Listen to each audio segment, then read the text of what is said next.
या TCS exam में economics का वेटेज बढ़ रहा है, यूपी एग्जाम्स में बढ़ रहा है धीरे-धीरे, तो इस वजह से ये चीज मैं आपको बता रहा हूं। 40 से 45 क्लासेस की होंगी और जिस बच्चे ने कल की रिकॉर्डेड क्लास देखी थी बहुत बेटा आपने बैच एनटीपीसी के लिए नहीं लिया था, दूसरी चीज पर आप कर सकते हैं, ठीक है, याद रखना।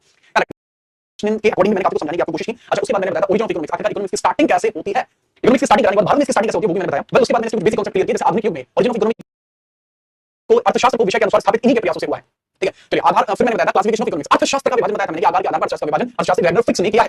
अब ये जितनी भी चीजें मैंने आपसे पूछी हैं उसके अनुसार मैं आपसे पूछूंगा दो सवाल, अगर आपने उन दो सवालों का जवाब मुझे बहुत बेहतरीन तरीके से दे दिया तो मैं समझ जाऊंगा कि आपको चीजें क्लियर है। यदि आप नहीं दे पाए तो मैं समझ जाऊंगा कि आपको दोबारा से ये क्लास पढ़ने की जरूरत है, सीधी बात है, कोई दिक्कत नहीं। दो सवाल पूछूंगा, दो की दो सही चाहिए। पहला सवाल आप मुझे बताइए, निम्नलिखित में से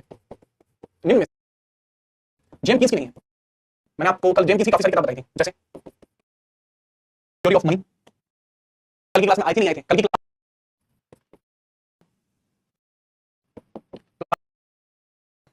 आगे बढ़ते हैं। आय का सिद्धांत, कैपिटल, ठीक है। अब पूंजीवादी या मिश्रित, क्या इसमें सही जवाब होगा? आपके छात्र ने जो आंसर दिया, मेरा दिल खुश हो गया शिवम के आंसर को सुन के। भाई बॉडी टाइट कर दी भाई शिवम आपने तो, मजा करके बताऊं, आपने तो मजा बन गया शिवम भाई, याद रखना।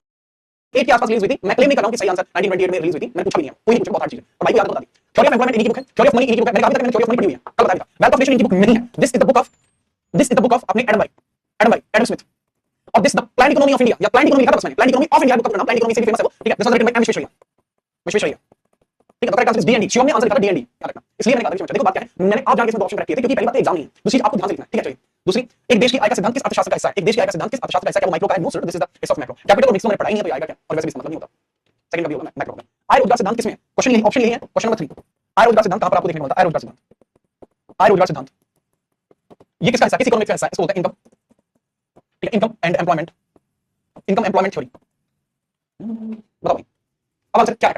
Correct answer would be correctly this time also macro, अभी भी इस टाइम में मैक्रो ही होगा, आय रोजगार सिद्धांत भी मैक्रो नहीं होता, ठीक है। हल्का सा देखो, आगे बढ़ते हैं, टाइम मिल गया। ऑफ इकोनॉमी, ठीक है, या फिर आप लिखिए टाइप ऑफ इकोनॉमी, टाइप या क्लासिफिकेशन ऑफ इकोनॉमी लिखो, ज्यादा सही है। लिख पा रहा हूं, दोनों में फर्क होता है। तो अर्थव्यवस्था के विभाजन की बात करते हैं। अर्थव्यवस्था के विभाजन में सबसे पहले किस चीज के आधार पर कर रहे हैं? किस चीज के आधार पर हम कर रहे हैं? समझिए, ये जो अर्थव्यवस्था का विभाजन बेसिकली हम अब करेंगे या नियंत्रण के आधार पर होगा, नियंत्रण के आधार पर, उत्पादन के नियंत्रण के आधार पर, उत्पादन के नियंत्रण के आधार पर, उत्पादन के नियंत्रण के आधार पर, उत्पादन के नियंत्रण के आधार पर, ठीक है। चलो प्रोडक्शन बेसिस पे, on the basis of control के नियंत्रण के आधार पर, on the basis of control over production, production के ऊपर आप किस तरीके से कंट्रोल करते हो उस चीज के ऊपर हम इसको डिवाइड कर रहे हैं। इकोनॉमी है, समझना ध्यान से। सबसे पहले आपको देखने को मिलती है capitalist economy, capitalist economy, capitalist economy, इसको बोलते हैं पूंजीवादी अर्थव्यवस्था, पूंजीवादी अर्थव्यवस्था, पूंजीवादी अर्थव्यवस्था, कैपिटलिस्ट इकोनॉमी। पूंजीवादी अर्थव्यवस्था क्या होती है? ऐसी अर्थव्यवस्था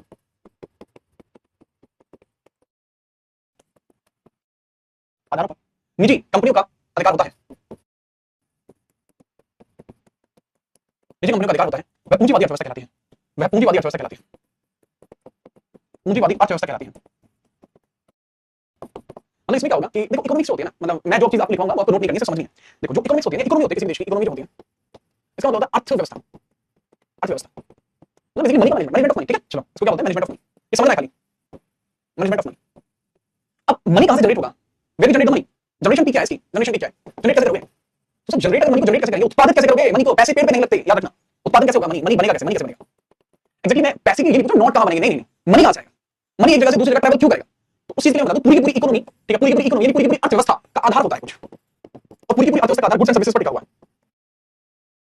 इसके अलावा आप कहीं से पैसा बना ही नहीं सकते। पैसा बनाना, पैसा खर्च होना, पैसे का उपयोग होना, पैसा इन्वेस्ट करना, वो सिर्फ इन्हीं चीजों में हो सकता है, ठीक है। पैसे का उत्पादन या फिर पैसा कमाना, इन्हीं चीजों से पैसा कमा सकते हैं। पैसा खर्च करना, पैसा खर्च करना, इन्हीं चीजों में आप खर्च कर सकते हो। तो सारी सारी जो माहौल होता है वस्तु सेवा के ऊपर डिपेंडेंस रहता है, वस्तु सेवा। सो एग्जांपल देखो, आपने किसी कंपनी में काम किया, आप मेरा एग्जांपल ले लो, मैं यहां पे हूं और मैं यहां पर पढ़ा रहा हूं, तो मैं क्या दे रहा हूं? मैं अपनी सेवा दे रहा हूं कंपनी को, कि पढ़ा रहा हूं, कंपनी उसके एवज में पैसे कमा रही है, कंपनी उसके एवज में पैसे कमा रही है। आप लोगों को सेवा चाहिए, आप पैसे दे रहे हो, ठीक है। कल को मेरी बुक लॉन्च होती है, आप उस बुक को खरीदते हो, वो एक वस्तु है, ठीक है। मैंने आपका पैसा खर्च हो रहा है या फिर जहां से आप पैसा कमा पा रहे हो, that's basically only goods and service, और पूरी इकोनॉमी इसी के ऊपर डिपेंड करती है। समझ आई बात? दिमाग में घुसी बात, बहुत क्रूशियल बात है, ठीक है। अब इसके अंदर क्या होता है, मैंने यही बताया कि सबसे पहले आपको अर्थव्यवस्था देखने को मिलती है, जिसको पूंजीवादी अर्थव्यवस्था बोलते हैं। ऐसी अर्थव्यवस्था जिसमें उत्पादन के जो आधार होते हैं, उत्पादन के आधार बेसिकली बोलते हैं the sources of production, sources of production, English में लिख लीजिए इकोनॉमी वेयर ऑफ। समझ आ गई? बात में माहौल टाइट कर दिया, कैसी बात कर रहे हो? मैं अच्छा समझ में बढ़िया। अच्छा मुझे एक बात बताओ, पहली बार व्याख्या किसने दी थी? कैपिटलिस्ट इकोनॉमी की कुछ होती है, इसकी प्रथम व्याख्या किसने दी है? ये सवाल का जवाब आपको देना है, प्रथम व्याख्या आपको किसने दी है? लेसिफेयर थ्योरी आपको देखने को मिलता है, लेसिफेयर सिद्धांत बोलते हैं, लेसिफेयर थ्योरी आपको देखने को मिलता है, लेसिफेयर सिद्धांत। इसमें इसकी व्याख्या है, मतलब कैपिटलिस्ट इकोनॉमी की व्याख्या लेसिफेयर सिद्धांत में है, लेसिफेयर सिद्धांत में है।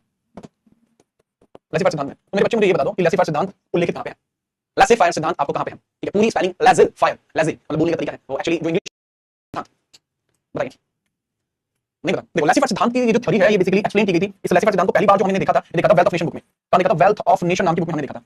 वेल्थ ऑफ नेशन नाम की जो बुक थी इस बुक में हमने देखा था। वेल्थ ऑफ नेशन नाम की जो बुक थी इस बुक में हमने देखा था। इस बुक के अंदर हमने इसको देखा था लेसी फायर सिद्धांत को वेल्थ ऑफ नेशन बुक के अंदर देखा था। ठीक है भाई, इस बुक के अंदर बेसिकली हमने देख लिया था। अब इस बुक के अंदर जब हमने इसको देखा था, जब इस बुक के अंदर हमने वेल्थ ऑफ नेशन में देखा था तो ये किसके द्वारा लिखित है? पहली बात तो एडम स्मिथ के द्वारा। तो क्या लिखा हो जाता है? एडम स्मिथ के द्वारा। तो इस बात से तो आप ये क्लियर करना चाह रहे हो कि एडम स्मिथ ही वो आदमी है जिसने कैपिटलिस्ट इकोनॉमी दी थी। जी हां, मैं ये तो क्लियर कर रहा हूं तेरे से और क्या कह रहा हूं। ठीक है, याद रखना इस तरीके को किसने दिया था? That was the person Adam Smith जिसने इसको बताया था। ठीक है, चलिए एक बार आपसे पूछा जाता है कैपिटलिस्ट इकोनॉमी जो होती है इसका मेन ऑब्जेक्टिव क्या होता है? सर ये जो कैपिटलिस्ट इकोनॉमी होती है इसका मेन ऑब्जेक्टिव क्या होता है? मेन ऑब्जेक्टिव इसका मुख्य उद्देश्य जो बेसिकली आपको देखने को मिलता है। हां, हम बात करेंगे इसका मेन ऑब्जेक्टिव क्या होता है, इसका मुख्य उद्देश्य क्या होता है? सर इसका मुख्य उद्देश्य होता है प्रॉफिट कमाना, टू अर्न प्रॉफिट, प्रॉफिट कमाना, प्रॉफिट कमाना। क्योंकि देखिए प्राइवेट कंपनियां जब अपने हाथ में शासन रखेंगी तो वही प्रॉफिट कमाएंगे, क्योंकि इसमें प्रॉफिट कमाना जो है मेन उद्देश्य होता है। इसके अंदर आप देखेंगे कि जो मतलब कंपटीशन होता है वो बहुत हाई लेवल होता है। ठीक है, कंपटीशन बहुत हाई लेवल होता है, इसलिए इसमें प्रतिस्पर्धा अधिक होती है, प्रतिस्पर्धा अधिक होती है, प्रतिस्पर्धा इसमें अधिक होती है। इसमें किसके हाथ में होता है? वस्तु का प्राइस। देखिए वस्तु का प्राइस किसके हाथ में होता है? प्राइवेट कंपनियों के हाथ में। वस्तु का प्राइस ठीक है किसके हाथ में होता है? प्राइवेट कंपनियों के हाथ में, प्राइवेट कंपनीज के हाथ में होता है, प्राइवेट कंपनीज के हाथ में होता है, यानी जो आपकी निजी कंपनीज होती है उसके हाथ में। अच्छा एक चीज और याद रखना, वस्तु का जो प्राइस मेरे बच्चे यहाँ पे होता है वो इंपैक्टेड रहता है डिमांड एंड सप्लाई से। ये बहुत इंपॉर्टेंट पॉइंट है, आपसे पूछा जाएगा कि किस अर्थव्यवस्था में वस्तु का प्राइस या सेवा का प्राइस, ठीक है सिर्फ वस्तु नहीं सेवा भी इसमें वस्तु और सेवा का प्राइस प्राइवेट कंपनीज तय करती हैं। इसमें सवाल आपसे पूछा जाता है कि ये जो वस्तु का प्राइस है किस चीज से इंपैक्टेड रहता है? तो वस्तु का प्राइस इंपैक्टेड रहता है डिमांड और सप्लाई से इंपैक्टेड रहता है। ठीक है, प्रभावित रहता है डिमांड एंड सप्लाई से। किस चीज से प्रभावित रहता है? डिमांड एंड सप्लाई से प्रभावित रहता है। Demand and supply, demand and supply, demand and supply, demand and supply, demand and supply से प्रभावित रहता है। किस चीज से? डिमांड एंड सप्लाई से प्रभावित रहता है। तो ये चीजें मेरे बच्चे आप यहाँ पर याद रखेंगे और मुझे लगता है कि आपको कोई दिक्कत यहाँ तक होगी, मुझे लगता है आपको कोई दिक्कत होगी। ठीक है, याद हुई ये बात? जो चीज बताइए। जी सर। अच्छा कैपिटलिस्ट इकोनॉमी का एग्जांपल बता दो। इसमें इनडायरेक्ट रिलेशन रहता है। जी हां, इनडायरेक्ट रिलेशन रहता है। रिलेशन का टाइप भी देख लेना, प्रभावित रहता है। रिलेशन टाइप ऑफ रिलेशन होता है जो इनडायरेक्ट होता है। लेकिन अगर मैं आपको बताऊंगा कि इनडायरेक्ट रिलेशन होता है तो बच्चे घूम जाएंगे कि आखिर इनडायरेक्ट रिलेशन क्या होता है। मैं समझाता हूं इनडायरेक्ट रिलेशन क्या होता है। लिख लो, प्रभावित होते हैं डिमांड एंड सप्लाई, मांग और आपूर्ति से। मांग आपूर्ति, मांग सप्लाई बढ़ेगी, याद रखना डिमांड बढ़ेगी तो सप्लाई भी बढ़ेगी, डिमांड बढ़ेगी तो सप्लाई भी बढ़ेगी और डिमांड सप्लाई दोनों चीज बढ़ेगी तो प्राइस भी बढ़ेगी, क्योंकि प्राइवेट कंपनी को क्या चाहिए? प्रॉफिट। और अगर डिमांड बढ़ेगी प्रॉफिट बढ़ेगा और प्रॉफिट बढ़ेगा तो उसकी कीमत भी बढ़ेगी क्योंकि वो प्राइवेट कंपनी होती है। ठीक है, चलिए सर सप्लाई कंपनी में क्यों क्या लिखो? लिख तो नहीं बच्चे, मांग आपूर्ति कैसे बात कर रहे हो? ठीक है, उनका रिलेशन कैसा रहता है? इनका रहता है इरेसिप्रोकल। ठीक है, इरेसिप्रोकल होता है। तो कैसा होता है? इनडायरेक्ट रिलेशन होता है इसका, या लिख सकते हैं इनडायरेक्ट रिलेशन को आप लिख सकते हैं, आप अपरिवर्तनीय भी बोल सकते हैं या फिर सीधा लिख लीजिए indirect relation. Indirect relation, indirect relation रहता है। कैसा रिलेशन रहता है? इनडायरेक्ट रिलेशन रहता है, बड़ी जरूरी है। एग्जांपल बताइए कैपिटलिस्ट इकोनॉमी के एग्जांपल मैं थोड़ी सी जानना चाहूंगा, अगर कोई बता देगा तो थोड़ा भला हो जाएगा भैया मेरा। बता दो एग्जांपल, मुझे नहीं पता है दरअसल। एग्जांपल बता दीजिए मुझे कैपिटलिस्ट इकोनॉमी का, यस एग्जांपल।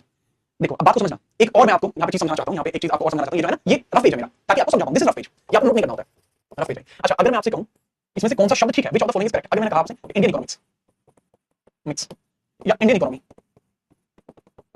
इंडियन इकोनॉमी ठीक है, या फिर मैंने आपसे कहा इकोनॉमिक्स ऑफ इंडिया, तो इसमें से कौन सा शब्द जो कौन सा स्टेटमेंट है वो सही है? बताइए। लेट्स फायर को मैं टाइप भी देख लेना, प्रभावित रहता है। रिलेशन टाइप ऑफ रिलेशन होता है जो इनडायरेक्ट होता है। लेकिन अगर मैं आपको बताऊंगा कि इनडायरेक्ट रिलेशन होता है तो बच्चे घूम जाएंगे कि आखिर इनडायरेक्ट रिलेशन क्या होता है। मैं समझाता हूं इनडायरेक्ट रिलेशन क्या होता है। लिख लो, प्रभावित होते हैं डिमांड एंड सप्लाई, मांग और आपूर्ति से। मांग आपूर्ति, मांग और आपूर्ति, हिंदी वाले बच्चे याद रखना, डिमांड बढ़ेगी तो सप्लाई भी बढ़ेगी, डिमांड बढ़ेगी तो सप्लाई भी बढ़ेगी और डिमांड सप्लाई दोनों चीज बढ़ेंगी तो प्राइस भी बढ़ेगी, क्योंकि प्राइवेट कंपनी को क्या चाहिए? प्रॉफिट। और अगर डिमांड बढ़ेगी प्रॉफिट बढ़ेगा और प्रॉफिट बढ़ेगा तो उसकी कीमत भी बढ़ेगी क्योंकि वो प्राइवेट कंपनी होती है। ठीक है, चलिए सर सप्लाई कंपनी में क्यों क्या लिखो? लिख तो नहीं बच्चे, मांग आपूर्ति कैसे बात कर रहे हो?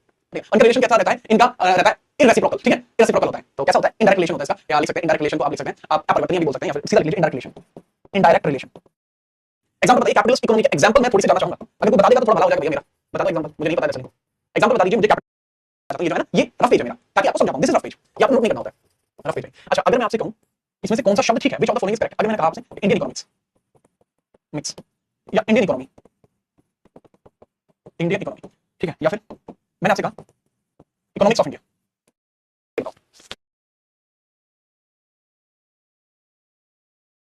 बताइए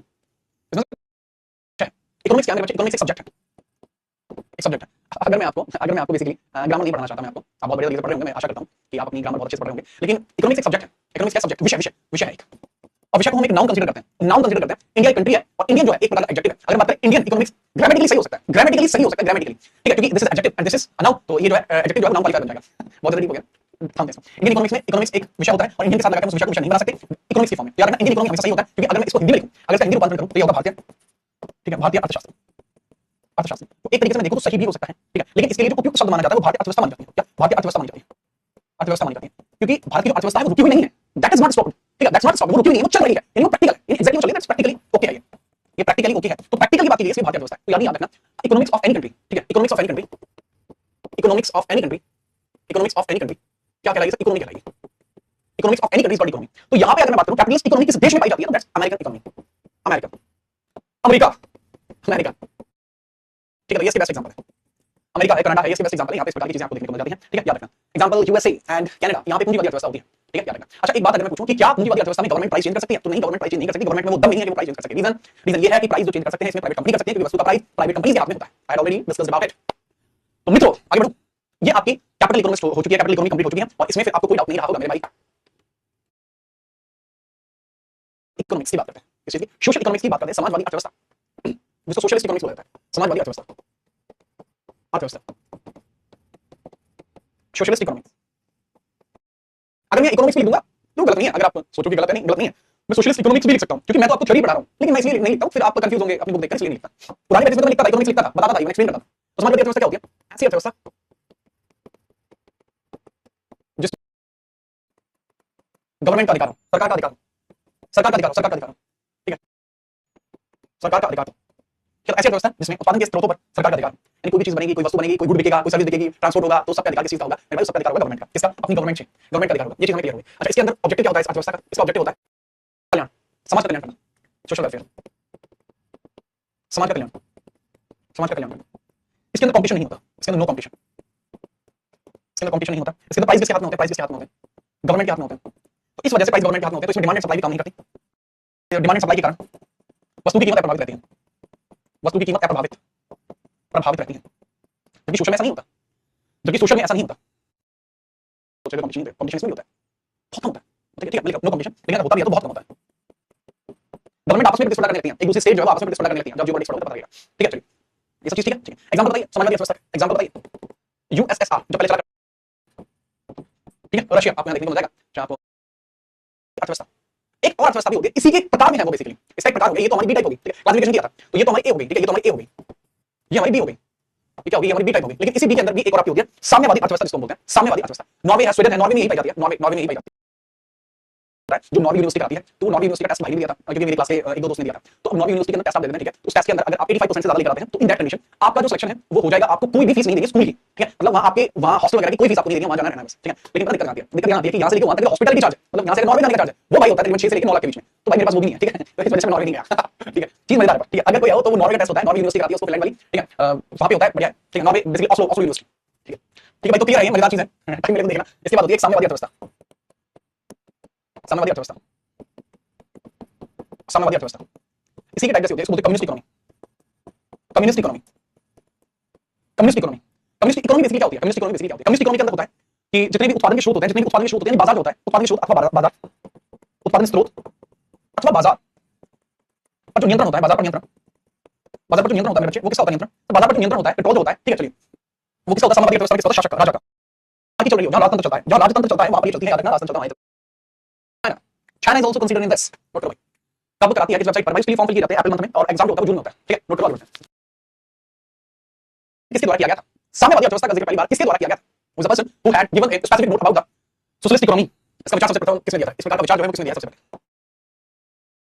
इसका विचार सबसे पहले किसने दिया? नोट करिए। अरे हाँ, सच में मान जाओ, मान जाओ, मान जाओ, मान जाओ, मत करो। इसका जो दिया बेटा वो दिया है, एक बुक है, बुक का नाम डास कैपिटल, डास कैपिटल। और डास कैपिटल के जो लेखक है वो है कार्ल मार्क्स। और भाई अपने खास आदमी है, आपको नहीं पता होगा। मैं और कार्ल मार्क्स मेरे दोस्त का नाम, मैंने निकनेम कार्ल मार्क्स रखा हुआ था, ठीक है। आगे बढ़ो, समाजवादी अर्थव्यवस्था होगी, आगे बढ़िए। अगली आती है मिश्रित अर्थव्यवस्था, सी ऑप्शन, मिश्रित अर्थव्यवस्था, अर्थव्यवस्था क्या बोलते हैं मेरे भाई? Mixed economy.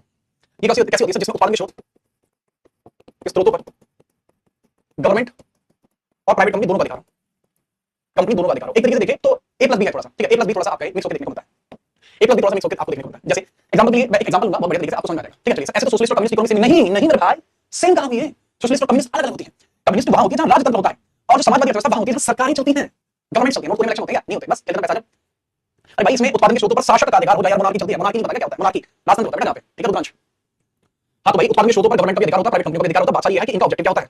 इनका ऑब्जेक्टिव क्या होता है? इनका ऑब्जेक्टिव होता है तुम्हारा, मतलब सर ये प्रॉफिट भी कमाना है इनको, अच्छा, और सर समाज की भलाई भी करनी है, सोशल वेलफेयर भी करना है। सो एक तरीके से बैलेंस नहीं मिल रही है। देखो भले आप इसे बैलेंस कह सकते हैं, लेकिन विकासशील देशों के लिए अच्छी होती है, विकसित देशों के लिए ये चीज अच्छी नहीं है। ये विकासशील देशों के लिए है, ये विकासशील देशों के लिए है। कमाना है, सोशल वेलफेयर भी कमाना है, तो इसमें प्राइस कौन डिसाइड करता है? Price of goods and service कौन डिसाइड करता है?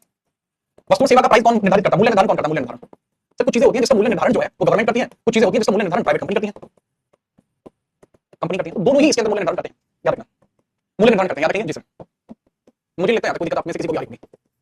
अगर यहाँ तक माहौल क्लियर है तो मैं आगे माहौल बढ़ा रहा हूँ। अगर यहाँ तक माहौल क्लियर है, जहाँ डेमोक्रेसी ना हो, जी हाँ, जहाँ डेमोक्रेसी ना हो, वहां आपकी जो कंट्रीज आपको देखने को मिलते हैं कम्युनिस्ट बोलते हैं। जिसने वो ओपेनहाइमर मूवी देखी है ना, तो उसमें वो कहते हैं कि कोई कम्युनिस्ट ना हो हमारे बीच में बस। I would like to ensure that there would be no communists in our country. And this is the order from our prime minister, sorry, our president. ऐसा कहा जाता है बेसिकली मेरे भाई। तो याद रखो भाई, इसके अंदर ये चीज होती है, विकासशील देशों के लिए होती है, प्रॉफिट भी होता है, सोशल वेलफेयर भी होता है, price of goods and service कौन निर्धारित करता है? गवर्नमेंट प्राइवेट कंपनी करती है। इसके अंदर डिमांड एंड सप्लाई कार्य करती है, डिमांड एंड सप्लाई कार्य करती है, सप्लाई कार्य करती है। जो प्राइवेट कंपनी निर्धारित करती है मूल्य को परिवर्तित करती है, मूल्य में आपूर्ति मूल्य को परिवर्तित करती है, मूल्य को परिवर्तित करती है, परिवर्तित करती है, मूल्य को प्रभावित करती है। ये भी याद रख सकते हैं, मूल्य को प्रभावित करती है। इसके एग्जांपल आप बहुत आसानी से इसका एग्जांपल ढूंढ सकते हैं। इसका एग्जांपल जितने भी विकासशील देश हैं, इसका एग्जांपल विकासशील देशों को कहा जाएगा, विकासशील देश। ठीक है, पाकिस्तान, श्रीलंका। देखो 1991 तक पता कैसा था, इंडिया के अंदर सोशल इकोनॉमिक्स फॉलो की जाती थी। 1991 के बाद इंडिया के अंदर क्या मिलिट्री इकोनॉमी की तरफ टिल्ट किया। अच्छा, लेकिन 1947 से हम ये कह रहे हैं कि हम सोशल इकोनॉमिक्स नहीं है, हम क्या शुरुआत से, लेकिन हम शुरुआत में फॉलो नहीं करते थे। ठीक है, याद रखना भाई, पाकिस्तान है, इंडिया, श्रीलंका, ये तीन चीज आपको देखने को मिलेंगे। और मेरे छात्रों को याद करनी नहीं चाहिए। आगे बढ़ो, अब मिश्रित अर्थव्यवस्था के ऊपर बात करते हैं। मिश्रित अर्थव्यवस्था के ऊपर बात करता हूं। ये जो मिश्रित अर्थव्यवस्था होती है, इसका पहला एक्सप्लेनेशन किसने दिया था? हु हैड एक्सप्लेन्ड द मिश्रित अर्थव्यवस्था? हु हैड एक्सप्लेन्ड द मिश्रित अर्थव्यवस्था? प्रथम अवधारणा किसके द्वारा दी गई है? जे एम कीन्स के द्वारा। इसकी प्रथम अवधारणा किसके द्वारा दी गई है? जे एम कीन्स के द्वारा दी गई है। जे एम कीन्स के द्वारा, जे एम कीन्स के द्वारा दी गई है, जे एम कीन्स के द्वारा दी गई है। याद रखेंगे, जे एम कीन्स के द्वारा दी गई है ये प्रथम अवधारणा। अच्छा, इसके अंदर जो मैं प्राइवेट कंपनी बोला हूं, तो पूंजीवादी कंपनी बोलते हैं। हिंदी में नाम लिखेगा, कैपिटल इकोनॉमिक्स समाजवादी लिख दिया, कैपिटल इकोनॉमिक्स का लिखा नहीं है, लिख तो दिया पूंजीवादी। तो प्राइवेट कंपनी को पूंजीवादी कहा जाता है। प्राइवेट कंपनी है ना, उसको पूंजीवादी कंपनी लिखते हैं। The nation of Asian Nations जो है वो इसी के अंदर आते हैं। Asian association for south east Asian Nations, Asian. क्या पाकिस्तान में विकासशील देश है, लिखना तो पड़ेगा है। ठीक है, याद रखना। ब्राजील इसी में आता है, ब्रिक्स पूरी इसी में आता है। ब्राजील, ब्रिक्स पूरा नहीं आता, सॉरी, चाइना नहीं आता इसमें, चाइना नहीं आता इसमें। चाइना सोशल इकोनॉमिक्स को फॉलो करता है। यदि आप लोग इसको कर चुके हैं तो आगे बढ़ेंगे। विदेशी संबंधों के आधार पर, विदेशी संबंधों के आधार पर अर्थव्यवस्था को समझ लेंगे। एक मिनट का खेल हो जाएगा। विदेशी संबंधों के आधार पर अर्थव्यवस्था, संबंधों के आधार पर अर्थव्यवस्था, इकोनॉमी।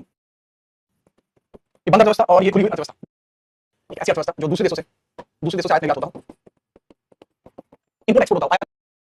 आयात, एक्सपोर्ट यानी निर्यात, दोनों चीजें होंगी तब माहौल बनेगा। ना तो इसमें आयात होगा, ना इसमें निर्यात होगा, ना तो इसमें आयात होगा, ना इसमें निर्यात होगा। ठीक है, ना तो इसमें आयात होगा। एक बच्चा बताऊं, पहले मैं ग्राफिक डिजाइन का मोशन बनाता था, तो उसके लिए दिया था मैंने वो बेसिकली मोशन ग्राफिक्स वगैरह के लिए था वो। ठीक है, उसमें प्रोग्रामिंग का बहुत छोटा था, मोशन ग्राफिक्स पूछा था मिली। ठीक है, तो मैं पहले था डेवलपर। ठीक है, इसमें आयात नहीं होता, इसमें निर्यात नहीं होता, यानी इंपोर्ट भी नहीं होता, इंपोर्ट भी नहीं होता एंड एक्सपोर्ट भी नहीं होता। दोनों ही चीजों पर रोक लगी है, इंपोर्ट पर भी एक्सपोर्ट पर भी। तो इस चीज को हम क्या कहते हैं? क्लोज इकोनॉमी बोलते हैं। एग्जांपल ये जैसे नॉर्थ कोरिया, एग्जांपल ये नॉर्थ कोरिया इंपोर्ट एक्सपोर्ट नहीं करता, नॉर्थ कोरिया। और बाकी जितनी भी कंट्रीज हैं आपकी, इंडिया हुआ, अमेरिका हुआ, वो सब नहीं आएंगे। इंडिया हुआ, अमेरिका हुआ, ठीक है, साउथ कोरिया हुआ, ऑस्ट्रेलिया हुआ, ये सब यार, ऑस्ट्रेलिया हुआ, यूएस हुआ, यूके हुआ, ऑस्ट्रेलिया हुआ, यूके हुआ, कनाडा। ठीक है, तो ओपन और क्लोज इकोनॉमी बेसिकली ये होती है। ओपन और क्लोज इकोनॉमी बेसिकली ये होती है। तो ये हो गया माहौल आपका क्लियर। आज के लिए मतलब रखेंगे, इसको बोलते हैं फॉरेन रिलेशन, फॉरेन रिलेशन होता है। ठीक है, फॉरेन रिलेशन। ठीक है, चलो now we are moving further. उम्मीद करता हूं आप सभी अच्छी